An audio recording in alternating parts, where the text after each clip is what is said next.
Hello, hello mga lodi, mga idol and mga beshi. Kamusta po ang araw? Ayan. May nababasa po kayo dyan sa aking screen. Katanungan po ng isa nating kaibigan. Sa akin po personally, ang sabi po sa akin ng doktor, oncologist ko, eat in moderation. No? Nung huli kaming nag-usap, nung huling check-up ko, huling chemo ko, sabi niya mag-diet daw ako kasi yung timbang ko ay hindi na raw tama doon sa weight, no, ng isang may cancer. Pinagda-diet niya ako hangga't maaari. Bawas-bawasan ko na raw yung pagkain, lalo na ng mga matataba, ng mga mamantika. Ano, kasi mataas na rin ng aking cholesterol, na wala na siya sa interval. Kaya sabi ng aking oncologist, hangga't maaari, eat in moderation, no? Katamtaman, healthy living, no? Kumain ng masustansyang pagkain. Ayan, no? Nasa sa atin yan kung paano natin kokontrolin yung ating sarili, pero hangga't maaari, ang kainin natin ay syempre fruits, veggies, more fish, less meat, no?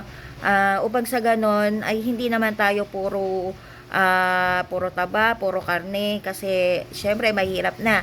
Maging maingat tayo sa mga kinakain natin, lalo na't meron tayo mga cancer or iba pang uri ng sakit, kasi mamaya lalong mag-trigger yung cancer natin, no? Imbis na wala na, lalo pang dumami or what.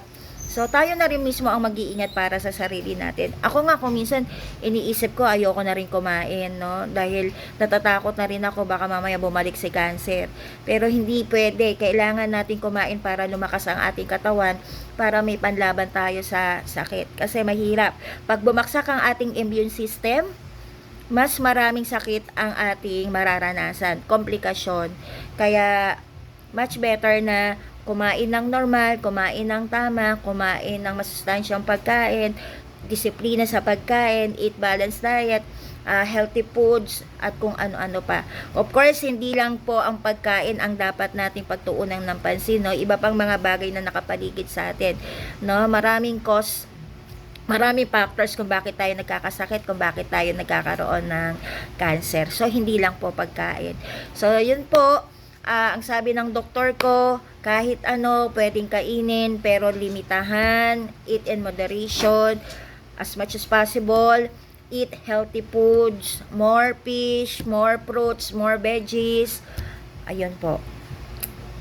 Bye-bye! Salamat po, lahat po tayo gagaling. Adya, kahit tayo ay nai-stress, okay, stress everywhere, hindi na natin kontrolado yan.